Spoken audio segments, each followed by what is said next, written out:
Well, good morning, everyone, and welcome to the Grand Rapids Public Museum. My name is Alex Forrest. I'm the chief curator here, and it's wonderful to see so many of you out on a Saturday morning here at the museum. My background is in history, and you really don't want to hear a lot from me today, so I'm going to keep this quick. If you haven't already, there's an amazing opportunity today that you're definitely going to want to go up after the talk to the third floor and check out Ice Age and Snow. This is really a unique opportunity to see these exhibits in a way that you can't anywhere else. The museum has taken two different traveling exhibits on these sort of related topics and combined them together and sort of added in our own special West Michigan twist in the form of some pieces and parts of the Clapp Family Mastodon that you're going to hear about today, as well as a really amazing cave bear skeleton that's on loan from the Sacred Heart Academy. So please make sure that you go upstairs and check out those exhibits after the talk today. But now, it's my pleasure to introduce my colleague, the museum's science curator, Dr. Cory Redman, who's going to tell us about the discovery of the Clapp Family Mastodon. So, Dr. Cory.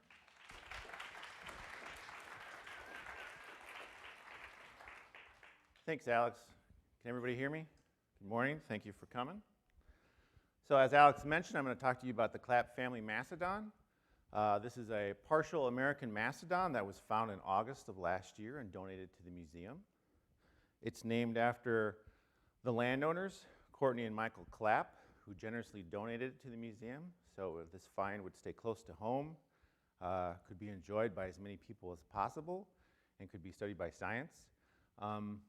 They hate it when I do this, but I'm going to do it anyways. Michael and his two boys, Lucas and Aiden, are actually here. Michael Clapp. Michael, would you mind standing up? Everybody give him a round of applause.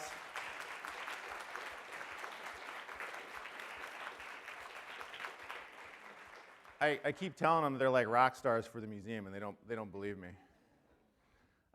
You may or may not have heard something about the discovery in the news because it kind of quickly spread, not just at the local level, but also at the state and, surprisingly enough, at the national level, including being a prominent part of a New York Times article. This is me holding the ulna of the Clapp Family Mastodon. The ulna is one of two bones in your lower arm. With that process there, that forms the elbow. So today I'm just going to, oh, wait, I forgot, next slide.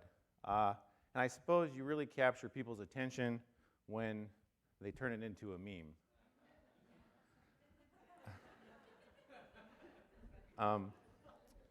We're still in the process of curating and studying the Clapp Family Mastodon, but I'm going to give you a broad overview today about what's been done so far, what do we know about the Clapp Family Mastodon, and what are the next steps. The Clapp Family Mastodon is an American mastodon, species name Mammut americanum. If you picture an Asian elephant with more hair, you're probably pretty close to envisioning what an American mastodon looked like in life. How much hair it had is a source of debate and discussion because we've never found mummified or frozen remains of a mastodon. All those stories you hear about in the news, those are of mammoths, usually woolly mammoths. So we don't actually know entirely what they looked like. An adult mastodon, full grown, stood about 8 to 11 feet tall at the shoulders, and they were between 8 to 14,000 pounds, so very similar in size to an Asian elephant. They went extinct 12,000 years ago, and they're only found in North America, but they're found throughout the entire continent, all the way from Alaska down to southern Mexico. They're a relatively common fossil in the Great Lakes region, Michigan, upper Midwest, northeastern US, and they're considered the sister group to elephant and mammoths, which are more closely related to each other. Sister group is, think of it like distant cousins. We know that they were herbivores, and based on the shape of their teeth, we think they primarily fed on trees, shrubs, forbs, stuff like that.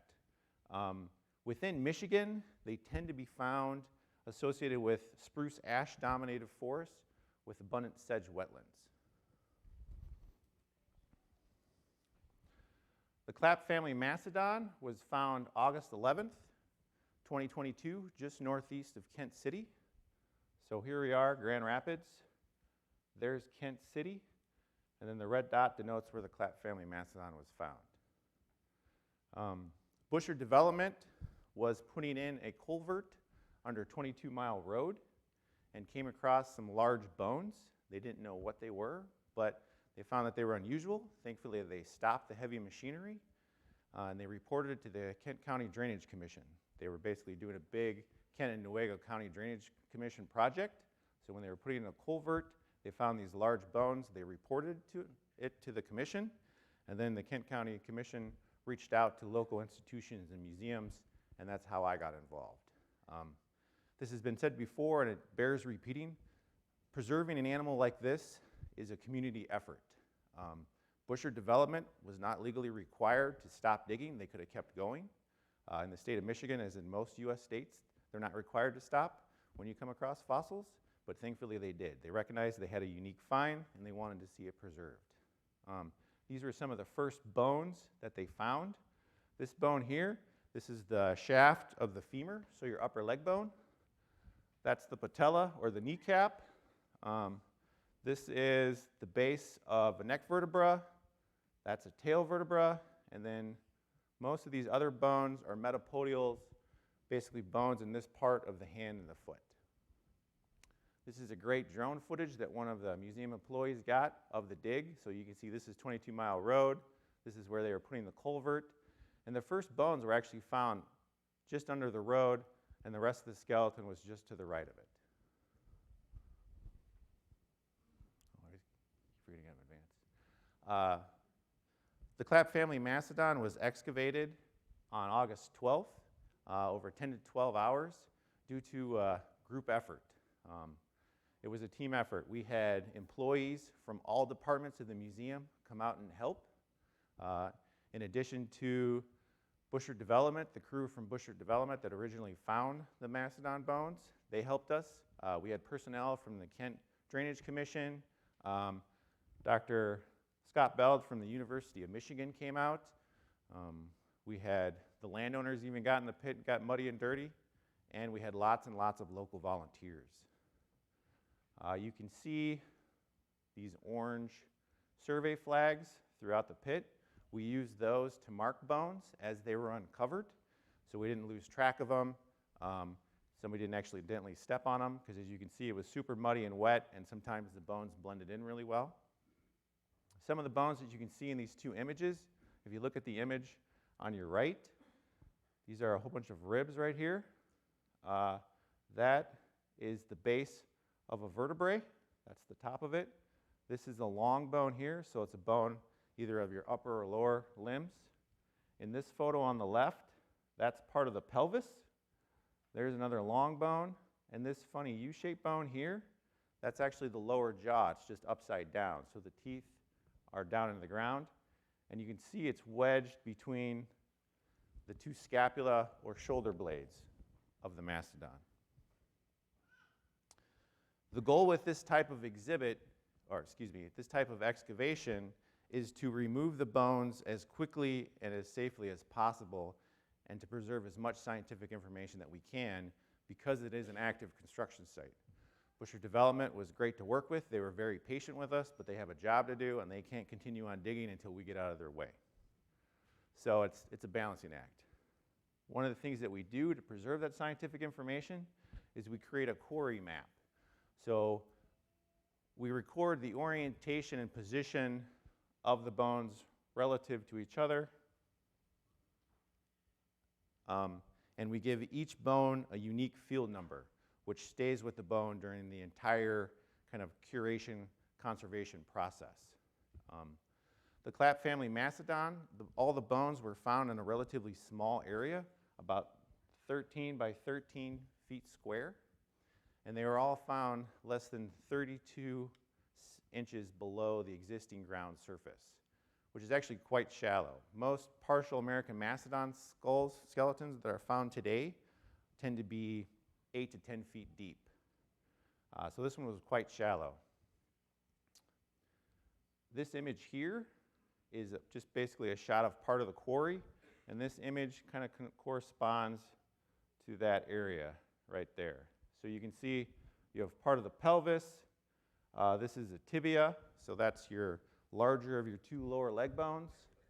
You have another base of a vertebrae, and then you have some more ribs again.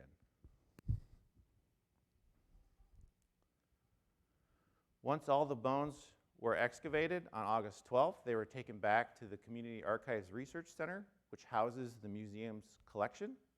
And the next step was to wash the bones, to gently wash them to remove all the sediment, mud, matrix. So we set up tables in the back, and then we washed individual bones one at a time. And we just used low to medium water pressure from a garden hose. We only used tools like dental picks when absolutely necessary, because we didn't want to accidentally leave a mark on the bone. The idea is to use just enough water pressure to remove the mud, the sediment, but not actually damage the bone.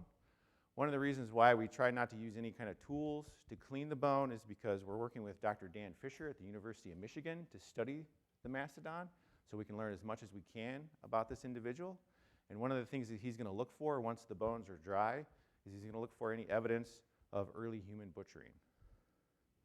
I'm going to go back one slide. Something I forgot to mention is you can see in the Quarry Map that the bones are kind of a jumbled up pile. They're mixed up, right? You have the lower jaw next to the shoulder blades. That's not usually how it occurs. So these bones have been transported some distance by some force or forces that are unknown. Could be early humans, could be water, but they're not found in life position. So it's not just like the animal laid down, died, and then the soft tissue decomposed and they recovered. And so that's one of the reasons why Dr. Dan Fisher at the University of Michigan is going to look for evidence, if there's any evidence of early human interaction with them. After the bones were washed, the next step is drying. And that's currently where we're at in the conservation preparation process, is the bones are still drying. And it'll take about a year to year and a half to completely dry. The key with this type of fossil, these types of remains, is you want to control the rate of drying. You want the bones to dry as uniformly as possible, both inside and outside. If they dry too quickly, they'll crack, they'll delaminate, they'll deform. So as soon as they're removed from the ground, they're immediately put into a plastic bag. Then we wash the bone one at a time. We put it into a new plastic bag along with its field number. And then we leave a small opening in the bag to allow for some airflow, some air exchange. Early on, the bones are waterlogged. They come out of the ground. They're saturated. In fact, sometimes you'd pick up a bone, you'd tip it up, and water would just stream out of it, just coming directly out of the ground, out of the holes of the foramen of the bone. So in the first couple months, we spend a lot of time rotating the bones, going in every couple days, draining the excess water out of the bag, and flipping them over, using gravity to try to drain as much of that water out as possible. So this is where we're at in the process now. The bones are still drying, even 8 months later. Thankfully, we don't have to go in every couple days now and rotate them, so it saves us some time. We just go in and check on them every once in a while. Even though the bones are still drying and we're not done with the conservation curation process, we still have already started the process of studying the bones and learning as much as we can about this unique find, this unique individual. So we've gone through and we've identified all the bones, all the individual skeletal elements, determined whether they're left or right, what number they are, if they're in a sequence like vertebrae or the number of bones in your hands. And we've determined that all the bones come from a single individual. We don't have any duplicates. We don't have any two left femurs. In addition, we only found bones of this mastodon at the site. We didn't find any other bones of any other animal there. So just the Clapp Family Mastodon. Going through and identifying all the bones, we have discovered that it's 75 to 80% complete. Early on when we were doing the excavation and the early analysis, we thought it was 40 to 60% complete, but it's actually much more complete than that. 75 to 80% complete is excellent. Usually one gets excited when you have an animal this size that's 20% complete. So we're doing really, really well. Even though it's 75 to 80% complete, the only part of the skull that we found was the lower jaw. And it is a very beautifully preserved lower jaw with a full set of teeth. And this is one of 3 bones that you guys can see in the exhibit upstairs on the 3rd floor in the Ice Age that Alex was talking about. So you can go see this in person after the talk. We also didn't find any tusks, unfortunately. We looked, but no luck. We know the Clapp Family Mastodon was a male, and it was a young male. Probably between 10 to 20 years old. We think it's closer to the 10-year mark, but we have some more work to do on that to try to narrow that age range down, and I'll tell you about that in the next slide. The way we know that it's a juvenile is if you look at this bone here, this is your humerus, or your upper arm bone, and you can see you have the shaft of the bone, and then you have the ends of the bone called the condyles, and they're separate. In mammals, or in most animals, including us, when you're done growing and you're a full-grown adult, all 3 parts of this bone will fuse into one. But when you're still growing, you have cartilaginous plates on either end, and cartilage doesn't preserve in the fossil record, so it rots away like all the other soft tissue. And that's how we know it's a young animal, because those parts of the bones are separate. You can also see this bone upstairs on the 3rd floor in the Ice Age exhibit. We were also able to radiocarbon date. So we took a sample from the back of the scapula, your shoulder blade. We sent it off to a lab in Florida, and we got really good results. So we know that this mastodon died 13,210 years ago, plus or minus 30 years. That's a really good narrow error bar. That means we got some really good collagen out of the bone. It was well preserved, and they were able to do a precise date. So I told you American mastodons died 12,000 years ago. They go extinct throughout all of North America. The Clapp Family Mastodon was about 1,000 years before that. So what are future goals? Well, one, we got to wait for the bones to finish drying. Once they're dry, we will make any repairs, kind of do any gluing of pieces and parts. The Clapp Family Mastodon is very nicely preserved. The bones are in great shape, but as with any fossil, there's always some gluing, some pieces and parts to put back together. We want to try to refine the age of the animal, that 10 to 20 year mark. To do that, we'll take a series of measurements on different bones of the skeleton, including the lower jaw, and we're going to compare that to other mastodons that have been found in the US of a known age. So we can hope to get that 10 to 20 years, maybe down to 10 to 12 or 10 to 15, something like that. And that's further work. We've just started that process. We also want to team up with another colleague and do a pollen analysis. So we took samples of the various sediment layers above and below, including the layer that produced the mastodon fossils. We want to extract the pollen from that so we can reconstruct the plants or the flora assemblage that was around when the mastodon died. And finally, of course, we want to put the whole thing on exhibit. So after my talk, if you haven't had the opportunity, please go up to the 3rd floor to the Ice Age and see the Clapp Family Mastodon in person. There's only a few bones out. The long-term goal is to put the whole thing on exhibit. But as I said, the bones are still drying, but there's been so much interest and excitement in the discovery and this animal, which is fantastic. I mean, I get super geeked about this, but it's nice when other people kind of share that. So we wanted to give people kind of a chance for a first look, right? We didn't want people to have to wait until we could put out the whole skeleton. We wanted you guys to be able to see some of the bones in person. And thank you very much for your attention. I would be happy to take any questions. You want to just...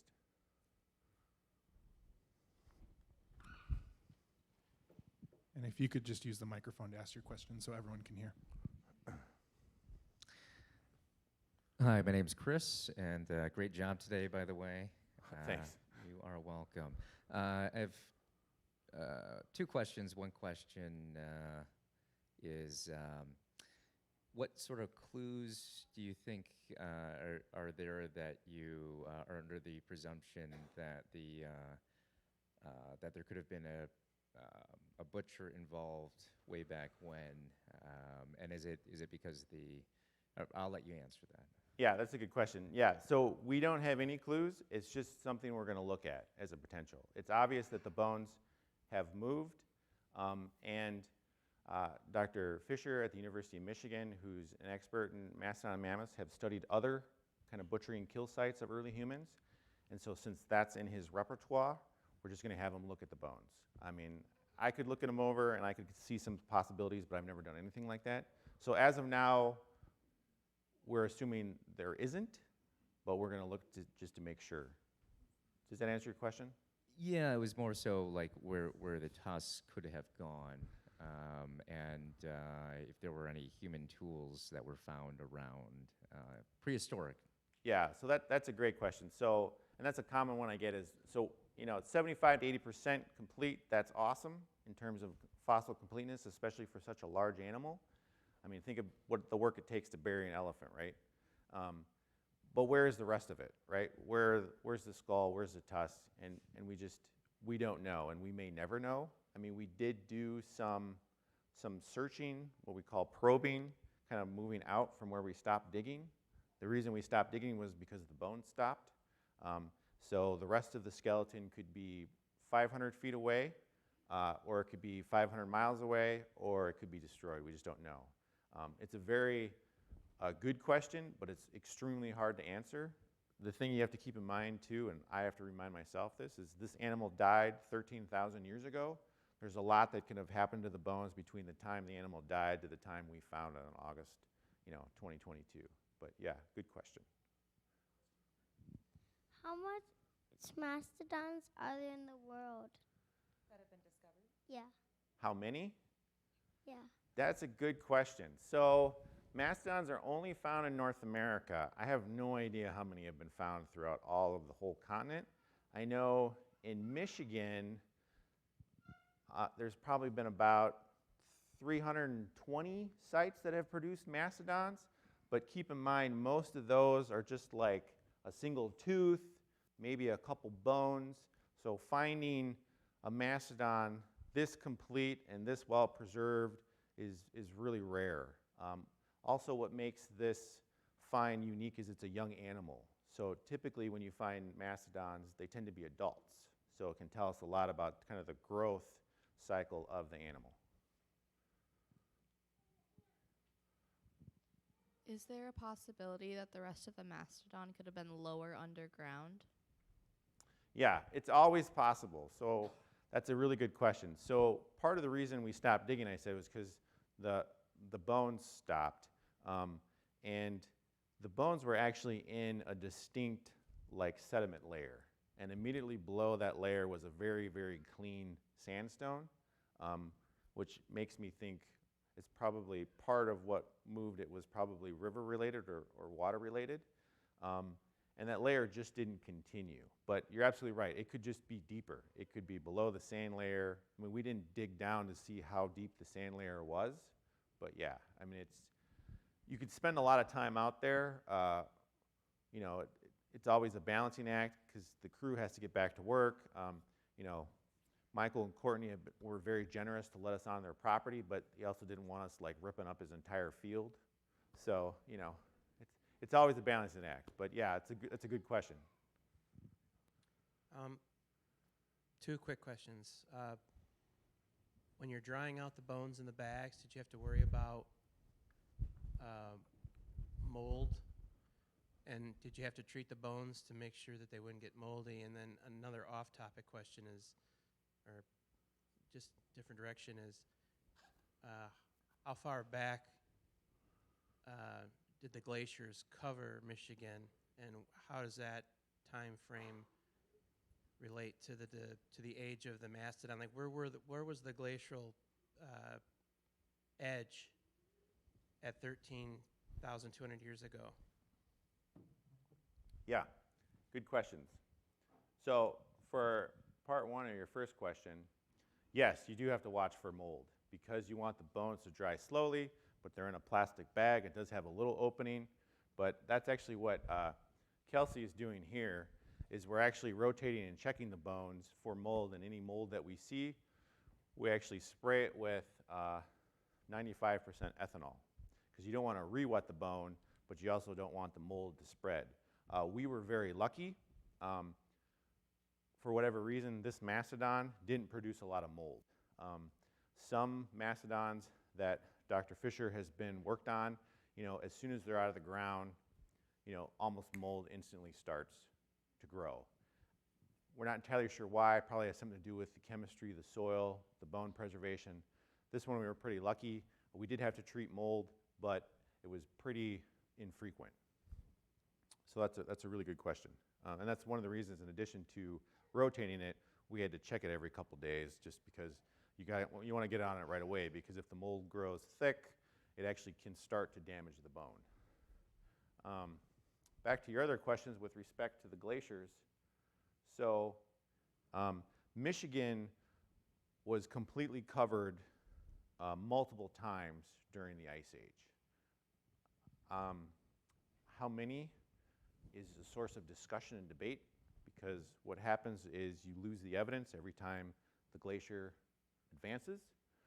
So at the time when this mastodon would have died, that area would not have been covered with glaciers.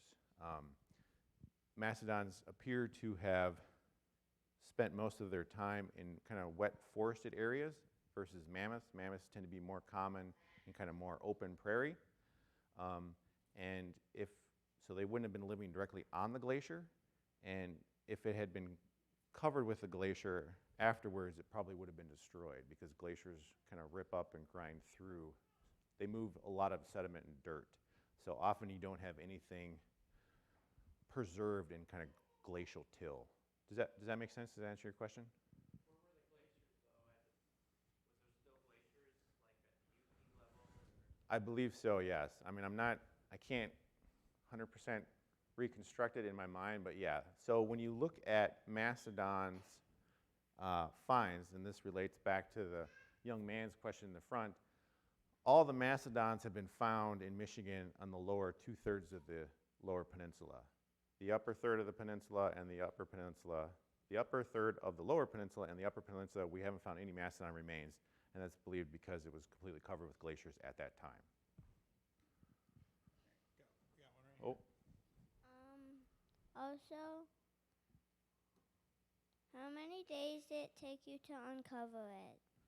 Yeah, good question. So they found it on August 11th, but we really spent all the time excavating August 12th, but it was a long day. So 10 to 12 hours, but we had enough help, and the bones were preserved well enough, and the sediment was soft enough that we could largely just use our hands or small, like garden trowels, to move the dirt. So we basically excavated the whole thing in one day, which was pretty surprising, because when we got on site that morning, Dr. Scott and I were like, well, we're just going to start and we're going to see how far we get. And it actually worked out really well, because the next day it just rained cats and dogs all day. So there would have been no way we would have been able to be out there. Good question.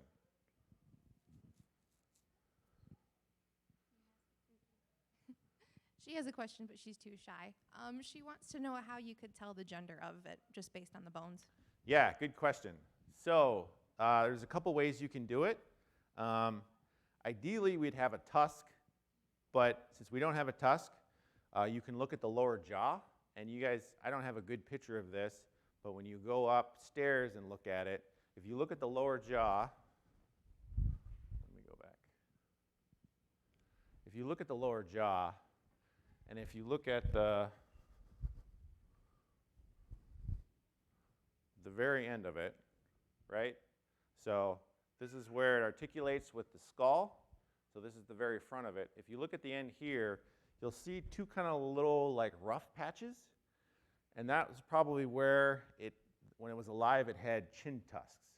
So you do find in mastodons sometimes, and it seems to be just about almost always males, though they can occur in females, is sometimes they'll have these little nubs of tusks in the lower jaw. So that way you're pretty certain it's male. All male and female mastodons have the big tusks in the upper jaw, right? Like when you think of with elephants. But sometimes the males will have these two little tusks in the lower jaw. Now the tusks aren't preserved, but you can basically see the little sockets. It'll be like a rough patch of bone in the very front. The other thing that you can look at is you can look at the pelvis, and that's actually what we're doing here. So that's Dr. Scott, and that's Dr. Fisher. We're basically putting the two halves of the pelvis together, and we're looking at the opening. So just like with humans, if it's a more rounded opening, more broad, allowing for the birth of young, it's female. If it's more narrow, it's male.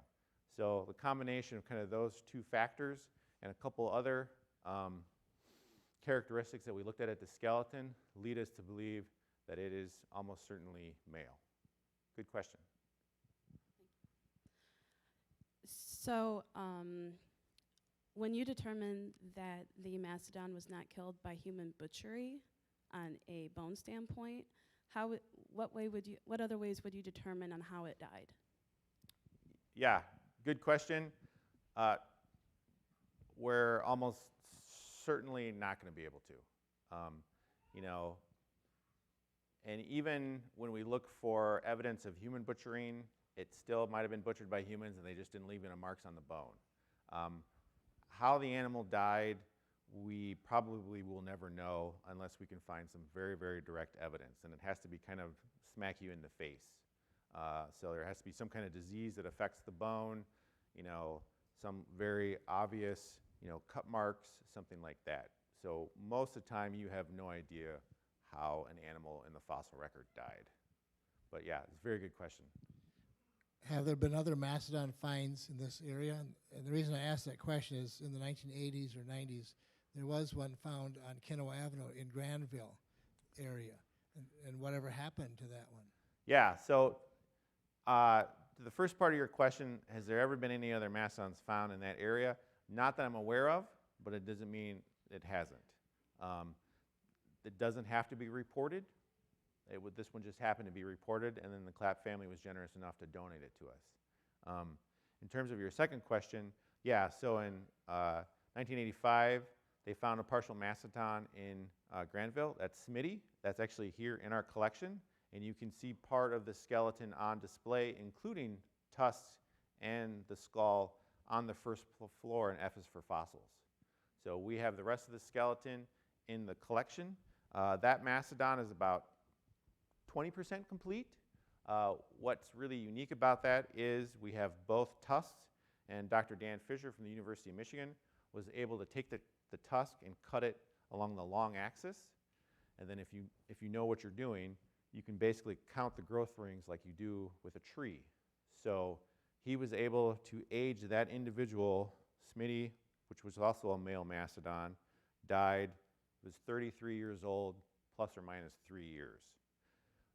And knowing that level of detail about an individual that died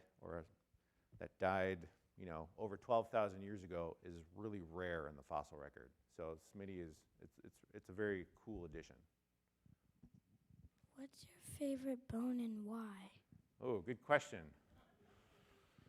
Man, always with the tough questions. I'm probably going to have to say the lower jaw. It's just in such beautiful shape, and it's got just a full set of teeth.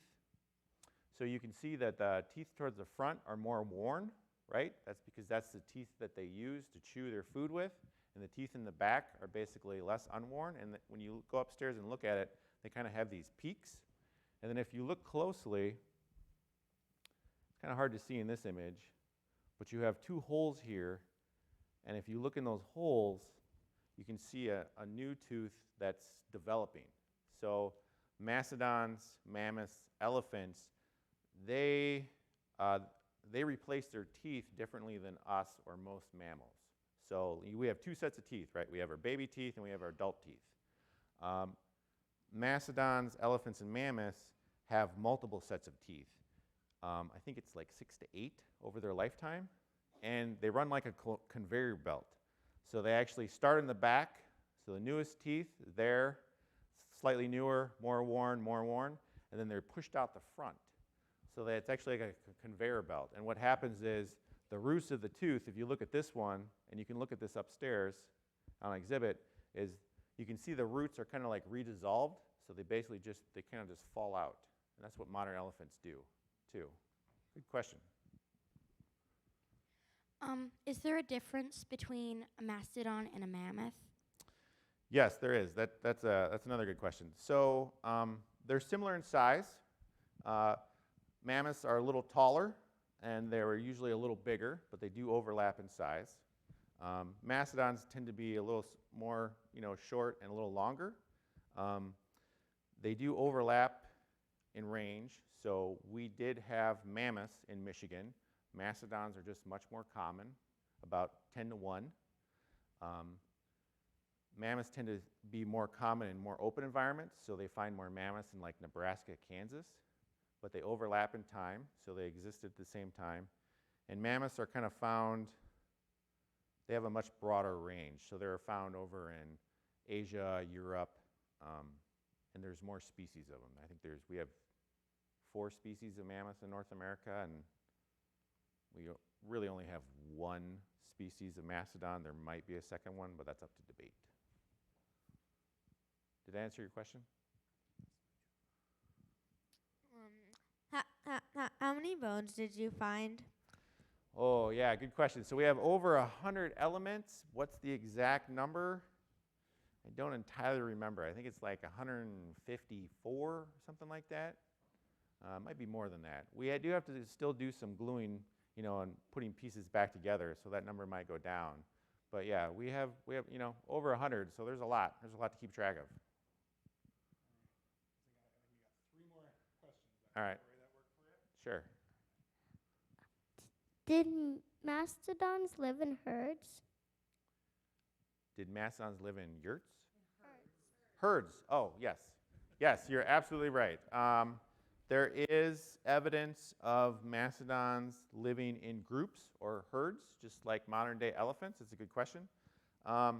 There is one of the few trackways of a mastodon is actually in Michigan. And I don't remember the name of the town. You can see the trackway. There was a replica made. If you go to the University of Michigan and you go to their Natural History Museum, under their skeletons, they have a reproduction of the trackway. And in that trackway, you can see multiple individuals. So you can see like some older adults and some younger individuals kind of following behind. And that's one of the few examples of a trackway of an American mastodon that we have. It's a good question. Hi, I have 2 questions. One is, does the fact that it rained so hard that one day factor in how the bones were preserved? Probably not. The preservation, so if your end of life goal is to become a fossil when you die, what needs to happen is you need to be composed of hard parts, which we check the list as humans. We have bones and teeth. And when you pass away, you want to be buried very quickly, and you want to stay buried. So often what happens is, if you think of it like a deer carcass in the woods, often it gets scavenged, it gets ripped apart, maybe it gets, the bones get destroyed by different predators or get carried away. I don't know where I was going with this. I lost my train of thought, sorry. But you need to be buried very quickly and stay buried. Something like a hard rain could help bury you or uncover you, but we had already removed all the bones, so the hard rain the next day really didn't affect the preservation of those bones because it was so recent. You have to think about, what was it raining or snowing? What was the weather like, 13,000 years ago when the animal died? And my other question is, does the newly grown in teeth help you determine the age? Yeah, and that's something we'll look at, absolutely. So each set of teeth has a different formula that they use, they number. So determining what generation this tooth is versus this tooth versus this tooth versus the tooth that's still embedded will help us kind of narrow down that age range. That's why we think it's 10 to 20, but we're hoping by taking more precise measurements of individual teeth, the overall element, that we can narrow that down more. But that's why, that's a great question. That's why the lower jaw and having that lower jaw, even though that's the only part of the skull that was preserved, is really key to trying to learn more about the individual. So what are you gonna do with the rest of the skeleton? Only that you found a little bit of it. What are you gonna do with the rest of it? Like, are you gonna make a replica? Yeah, great question. And that's in early discussions. So we want to put all the bones out so people can see, but what do we do about the bones that we don't have? And that's what we'll probably do is we'll probably have, there's various good companies that we can work with that can make exact replicas of the missing bones that would be in the appropriate size. So if we want to display it as like a full standing articulated skeleton, we can fill in those missing pieces, or if we want to kind of lay it out on the floor, you know, and fill it in that way, we can do that. We're good? All right. Well, probably looking a couple years out because we're still waiting for the bones to dry and we have to figure out where we want to put it. But yeah, so there isn't a set timeline, but we're kind of in the early conversations of what we want that exhibit to potentially look like, where can we put it, and you know, do we want it just to be of the mastodon? Do we want it to be the mastodon and other ice age mammals that you find in Michigan? You know, talk about the ice age of Michigan overall and just kind of the scale and the scope. So we're just kind of in early discussions about that, but you're probably looking at least a couple years out. Typically, when we're planning for exhibits, we're planning 3 years out or more. As Alex mentioned, it just kind of happenstance happened that we had already planned to put on this ice age exhibit. We found the mastodon. It was far enough along that we're like, oh, this fits the same time period, it's appropriate, let's put a couple bones out with it. But that was just sheer coincidence. All right, thank you all for coming.